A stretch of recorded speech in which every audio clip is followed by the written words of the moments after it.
Good evening, everybody. Hello, my name is Brian Henson. I'm your speech instructor here for Del Valle University's winter speech class.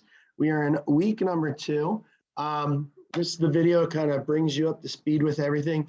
This is the most difficult week of our 4 weeks together. Why? Well, Christmas is coming and you have a speech due on Christmas Eve. So, a little bit more about that now. So hopefully you got my emails.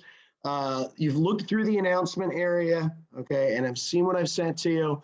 Now, one thing to know is the videos, this block here doesn't necessarily come through in your email. So if you are not getting these videos, if the links don't work, I always tell people copy and paste them or go into the announcements, and that's where all the videos will be that I'm putting together, okay? So let's talk a little bit about week number 2, but how can we do that before we talk about week number 1? So some things that I may not have touched on last week. Number 1, the student lounge interaction area. This is an area for you to use as a class. You can use this as a place to talk to your classmates offline. Why is this a good idea? What if you need a live audience member? Because you do need live audience members for your demonstration presentation and your persuasive speech, okay? So you can go into this area and sort of post a wanted ad like, hey, looking for a live audience member. And then you can work with your classmates how to put that together, okay? So anyway, that's just a quick thing that I don't think I talked about last week. Also, week number 1, everything has been graded with the exception of the student introduction presentations. I will get to those a little bit later. If not tonight, which is Tuesday, definitely tomorrow by Wednesday, okay? Everything else has been graded. Please go in, check it out. I know that we got a lot of people midweek during week 1. So if that's the case, let me know if you have any questions, comments, or concerns. You can still turn in work, okay? If you didn't get a chance to turn it in last week, do it so you can get points and pass this class, okay? The only thing is the student introduction hasn't been graded, but your demonstration presentation topics, if you submitted one, okay, they were all approved. Now, how do you know if your presentation was approved, okay, if your topic's approved? 2 things. Let's go in.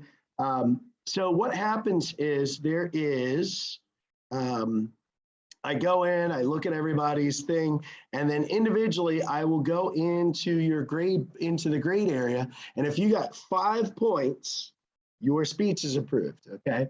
Also, one thing you should see is, let me see if I can pull this up and try not to get too crazy here with some items. Let's take a look. So, hang on, okay. So let's get this out of here. So one thing I want you to keep in mind here is, and Bethany, I'm gonna use you as an example here, is I do put comments in the feedback to learner box, okay? If your topic is approved, I put approved in there. If I have some comments to make about your discussion board or any other assignment, always check your learner feedback box. That's also where rubrics go for your speeches that you've got coming up, for your demonstration speech and your persuasive speech, okay? So that's just some things to take a look at. And Bethany, I hope you don't mind that I used you as an example. So what do we got coming up this week? Well, this week is just as busy like it was last week. First and foremost, week 2, your demonstration presentation is due. It needs to be posted by Friday. Okay, I did have a few people that posted and they did everything all on the same day. Don't do that. Remember, read the directions down here, okay? Every single speech, you're going to need to get your post up by Friday. Now, remember, Friday is Christmas Eve, and if you were someone that is a big celebrator of Christmas Eve, you might want to get this speech done sooner. Now, I will send out another email explaining a little bit more, or another video explaining a little bit more about what to do for this speech. So essentially what you're doing, you have 3 to 5 minutes to present a step-by-step video, okay? You need to have 1 live audience member. That could be somebody that's sitting in the same room as you. You can FaceTime somebody. You can set up a Zoom meeting. Okay. All right. There is a sample presentation here that you can take a look at. Okay. One thing that I like to point out about the sample presentation, when you look at this video, the format of your video should be similar to this, where it's not just somebody giving a speech with their face all the way up here.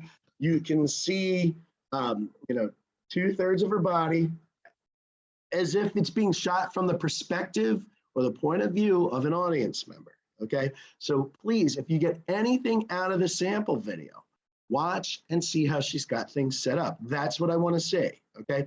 We can see her face. We can see a good portion of her body, which is good because then we can see hand gestures. We can see posture, okay?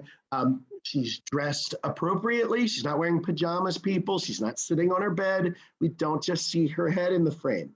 The video is sitting, or the video camera, or whatever she's using to record herself, is sitting stationary, okay? If you choose to give somebody your video camera, tell them to stay on your face and your body. I get videos all the time where it's just like that. That's not what we're looking for. Remember, the point of view of your video should be of that of your audience, okay? And you need to have a live audience member.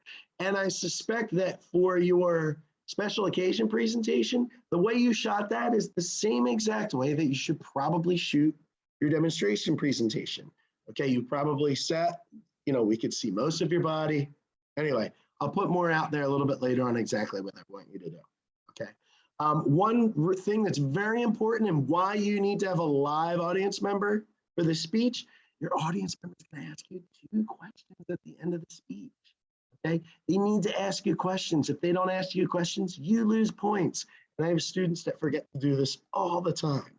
So don't do that. You can move forward with your speech. If you submitted a topic, it's approved.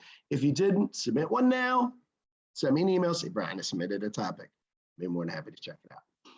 When you're done with this speech, you're going to fill out a critique, a self-critique, how you feel you did on the presentation. Okay, pretty nice and cut and dry, pretty easy to do. The discussion boards this week, I'm asking you to watch a video that's called What Goes Into a Good Delivery, okay? All right, and you're gonna answer those questions, get those answers posted by Friday, and then a second video that talks about using and abusing PowerPoint, okay? So once again, you've got 3 discussion boards this week. You've got your speech, chapter 13, and chapter 14 discussion boards, okay? On top of that, a lot of review questions, okay? You have 4 chapters of review questions. Now, the good news is chapter 11 only asks you 3 questions, but just like last week, it's anywhere between 5 to 7 questions. Make sure that you're getting these things turned in. They're worth 10 points apiece, each review question. And then lastly, what is your persuasive presentation topic? I'm asking you to pick a nonprofit organization that you are going to talk about to the class. You're going to promote it. You're going to tell us why we need to support it. So think of a nonprofit organization. Okay. Aside from that, look for a video for me, I would say Thursday, that goes a little more in depth about what I'm looking for as far as the demonstration speech goes. Otherwise, let me know how I can help you out, and best of luck with week number 2. Talk to you later.